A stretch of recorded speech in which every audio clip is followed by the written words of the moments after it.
For the queen of kitchen में आपका स्वागत है। अपने अपने स्टेट्स के कई ट्रेडिशनल रेसिपीज हम बनाते हैं, लेकिन अगर कभी कभी अदर स्टेट्स के भी रेसिपीज हम बनाते हैं तो टेस्ट में कुछ नया मिल जाता है। तो ऐसे ही आज हम बना रहे हैं एक बहुत ही स्वादिष्ट रेसिपी लड्डू की। इस रेसिपी को लीसा, टका या अलग अलग नामों से जाना जाता है। आप इन लड्डुओं को किस नाम से जानते हैं मुझे कमेंट करके जरूर बताइए। रेसिपी बनाने में एकदम आसान है।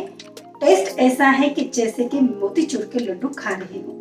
तो चलिए देखते हैं इन बेसन लाडवा को किस तरह से बनाया जाता है। तो यहाँ पर हमने लिया है आधा किलो बेसन। बेसन को मैंने अच्छे से छान लिया है। अब मैं इसमें 1/4 टीस्पून नमक और लगभग आधा कप इसमें देसी घी ऐड करूंगी। मोयन के लिए यहाँ पर देसी घी ही ऐड करिए, इससे बहुत ही बढ़िया टेस्ट आएगा हमारे इन लड्डू के अंदर। घी को एक साथ ऐड नहीं करना है, थोड़ा थोड़ा ऐड करते हुए इस तरह से मिक्सअप करते जाएंगे। तो आधा कप हमने इसमें घी का मोयन ऐड किया है। भले ही आप इसे ऑयल में फ्राई करिए, लेकिन मोयन के लिए जितना हो सके घी का ही यूज करेंगे। अब देखिए मैं इसकी मुठिया बना रही हूँ तो लड्डू बन रहा है, मतलब हमारा घी का जो मोयन है एकदम परफेक्ट है। अब बिल्कुल सख्त आटा हमें इसका लगाना है, तो थोड़ा थोड़ा पानी ऐड करते हुए इसका सख्त ऐसा आटा लगा लीजिए।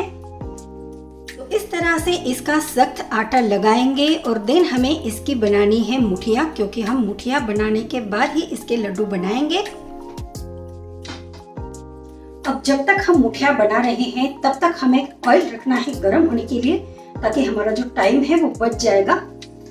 तो भले ही आप इन मुठिया को या इन लड्डू को बनाने के लिए, मुठिया तलने के लिए ऑयल का यूज करें, लेकिन मोयन के लिए जरूर से घी का ही यूज करेंगे। तो ये जो लड्डू है ना बहुत ज्यादा स्वादिष्ट बनेंगे। वैसे आप मोयन के लिए ऑयल का भी यूज कर सकते हैं, मैंने घी का यूज किया है। चलिए अब ऑयल डाल देती हूँ कढ़ाई में और गर्म होने के लिए रख देती हूँ। अब 5-10 मिनट में हमारा आटा भी सेट हो गया है बेसन का। तो अब हमें इसकी प्रिपेयर करनी है मुठिया। तो थोड़ा थोड़ा जो आटे का पोर्शन है उठाकर इस तरह से हाथों से थोड़ा सा मल लीजिए और बस उंगलियों से बीच में से थोड़ा सा दबाएंगे तो हमारी जो मुठिया है ना बिल्कुल इस तरह से तैयार हो जाएगी। इन लड्डुओं को आप कभी भी बना सकते हैं। मेहमानों के लिए बनाइए, किसी त्योहार के लिए बनाइए, या फिर अगर आपको लगे कि आज कुछ मीठा खाने का मन कर रहा है तो जरूर से इन लड्डुओं को बनाएं। बनाने में ज्यादा समय भी नहीं लगता है और टेस्ट में इतने बढ़िया होते हैं। साथ ही साथ इन लड्डुओं को आप हफ्तों तक स्टोर भी करके रख सकते हैं। तो लीजिए यहाँ पर हमारे पूरे मुठिया बनकर तैयार है फ्राई होने के लिए। ऑयल भी अच्छे से गर्म हो चुका है। तो अब हम इन्हें ऑयल को अच्छा सा गर्म करने के बाद मीडियम टू लो फ्लेम पर फ्राई करेंगे। इस तरह से फ्राई करना है कि ये अंदर से बिल्कुल भी कच्चे ना रहे। तो ऑयल अच्छे से गर्म हो चुका है। एट अ टाइम ऑयल में जितने आएंगे मैं उतने डाल देती हूँ। तो लगभग 7-8 मुठिया हमारी एट अ टाइम कढ़ाई में आ जाएंगी। अब इन्हें फ्राई करते समय आपको बिल्कुल पेशेंस से काम लेना है, जल्दबाजी बिल्कुल नहीं करनी है, क्योंकि अगर हाई फ्लेम पर हम इन मुठिया को फ्राई करेंगे तो अंदर से ये कच्ची रह जाएगी, ऊपर से आपको लगेगा कि ये फ्राई हो गई है। तो बीच बीच में इसे चलाते हुए हमें फ्राई करना है।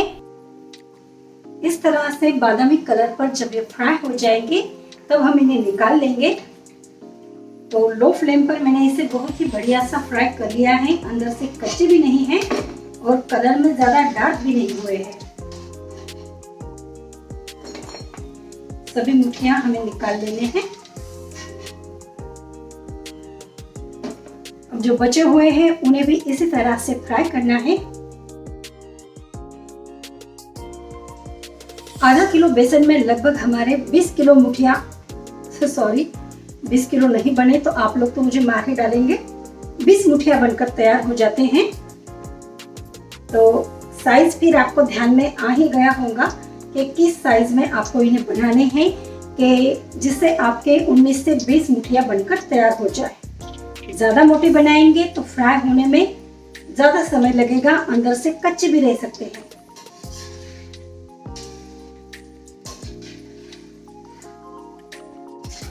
चलिए, जब तक हमारी मुठिया फ्राई हो रहे हैं फटाफट चैनल को सब्सक्राइब कर दीजिए अगर अभी तक नहीं किया है तो। और हाँ, बेल आइकॉन के ऑल बटन पर क्लिक करना है। इस रेसिपी को ज़्यादा से ज़्यादा शेयर और लाइक भी करना है। कमेंट अगर आप करते हैं तो मुझे और भी अच्छा लगेगा। ये सभी जो चीज़ें हैं बिल्कुल फ्री है, इसके आपको कोई भी चार्ज नहीं लगेंगे। सो बातों बातों में इस तरह से हमने सभी मुठिया बहुत ही बढ़िया से खस्ता फ्राई कर ली है।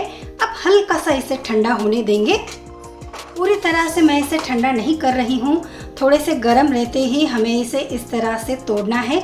और तोड़कर देखेंगे तो देखिए बिल्कुल भी हार्ड नहीं हुए हैं, बिल्कुल एकदम खस्ता बने हैं। इस तरह से अगर आपके मुठिया खस्ता बनते हैं तो लड्डू जो है वो भी अच्छे से सॉफ्ट बनेंगे, नहीं तो खाने में बिल्कुल मज़ा नहीं आएगा। चलिए अब फटाफट हाथों से हम इसे इस तरह से क्रश कर लेंगे। थोड़े से बड़े बड़े टुकड़ों में भी क्रश होते हैं तो कोई बात नहीं, क्योंकि इसे हमें वैसे भी मिक्सी में चलाना है। अब मिक्सी में हमें इसे किस तरह से पीसना है, ऐसा नहीं है कि बिल्कुल बेसन जैसा एकदम बारीक पाउडर बनाएंगे। बिल्कुल इस तरह से दानेदार, बिल्कुल जैसे कि सूजी होती है ना, वैसे ही हमें इसे पीसना है। देखिए अब इसे निकाल लेती हूँ और जो बाकी बचे हुए हैं इन्हें भी हम इसी तरह से हल्का सा दरदरा रवेदार पीस लेते हैं। पीसते समय मिक्सी को एकदम कंटिन्यू नहीं चलाना है, बीच बीच में रुक रुक के चलाएंगे। चेक करते रहेंगे कि ये जो पाउडर है बहुत ज़्यादा बारीक तो नहीं हो रहा है। पीसते समय बस इस बात का ध्यान रखना है कि इसमें मुठिया के थोड़े भी पीसेस ना रहे। सभी मुठिया को हमने ग्राइंड कर लिया है। अब हमें तैयार करनी है चाशनी। तो कढ़ाई रख रही हूँ गैस पर और इसमें ऐड करूंगी लगभग आधा किलो चीनी। अब अगर आप मीठा थोड़ा सा कम पसंद करते हैं तो 450 ग्राम चीनी आधा किलो बेसन के लिए यूज करिए। बट अगर आप अच्छे से मीठा पसंद करते हैं तो पूरा का पूरा आधा किलो बेसन के लिए आधा किलो चीनी यूज करनी है। पानी कितना डालना है, चीनी अच्छे से डूब जाए इतना ही हमें इसमें पानी ऐड करना है। अब हमें इस चाशनी को बिल्कुल लो फ्लेम पर कुक करना है। हाई फ्लेम पर रखेंगे तो चीनी अच्छे से डिसॉल्व नहीं होगी, क्योंकि पानी हमने बहुत ही कम इसमें ऐड किया है। तो लो फ्लेम पर इसे तब तक चलाना है जब तक कि पूरी की पूरी चीनी इसमें डिसॉल्व ना हो जाए। अब जब तक हमारी चाशनी बन रही है, इलायची और नटमेग यानी थोड़ा सा छोटा सा टुकड़ा हमने यहाँ पर जायफल का लिया है, इन दोनों की हम कूटकर पाउडर तैयार कर लेंगे। तो देखिए बिल्कुल छोटा सा टुकड़ा मैंने लिया है नटमेग का, इतना ही टुकड़ा हमें ऐड करना है। वैसे आप चाहें तो नटमेग इसमें स्किप भी कर सकते हैं, लेकिन मैं ऐड करती हूँ, बहुत ही बढ़िया फ्लेवर आता है।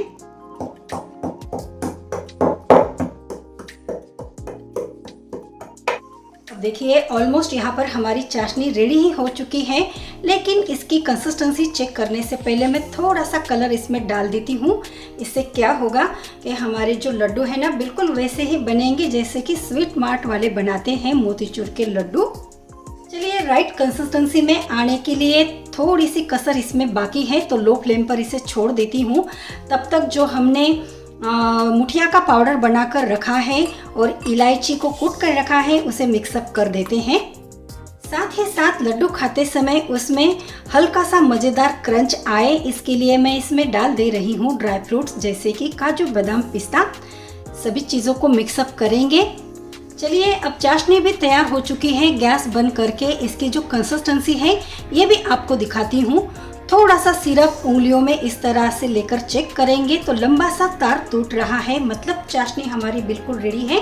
तो अब हमें इसमें इस मिश्रण को डाल देना है। मिश्रण डालने के बाद जस्ट 1 मिनट तक ही इसे मिक्स करेंगे और गैस को कर देना है बंद। जब ये पूरा जो मिश्रण है ना चाशनी के साथ अच्छे से घुल मिल जाएगा तो गैस को बंद कर देंगे और इसे हल्का सा ठंडा होने देंगे। अभी देखिए मिश्रण आपको यहाँ पर हल्का सा गीला गीला सा लगेगा, लेकिन जैसे जैसे ये और भी ठंडा होगा तो मिश्रण ड्राई होता जाएगा। लेकिन इसे पूरी तरह से ठंडा होने से पहले ही हाथों को थोड़ा सा शुरुआत में आपको घी लगाना पड़ेगा। और देखिए बहुत ही आसानी से इसके जो लड्डू है ना इस तरह से तैयार हो जाएंगे। इन लड्डुओं को बांधना बहुत ज़्यादा मुश्किल नहीं है, आसानी से बंध जाते हैं। लेकिन मिश्रण को पूरी तरह से ठंडा ना करें, नहीं तो मिश्रण भुरभुरा सा हो जाएगा तो लड्डू आपके बिल्कुल भी बंधेंगे नहीं। लड्डुओं को एक बार तैयार कर ले तो कम से कम 10-12 दिनों तक आप आराम से इसे स्टोर करके रख सकते हैं, ये बिल्कुल भी खराब नहीं होंगे। सो लीजिए, यहाँ पर हमारे बेसन लाडवा खाने के लिए बिल्कुल तैयार है, इसे आप ज़रूर ट्राई करें। तो फिर से मिलेंगे ऐसे ही नेक्स्ट रेसिपी के साथ, तब तक के लिए बाय और थैंक्स फॉर वॉचिंग।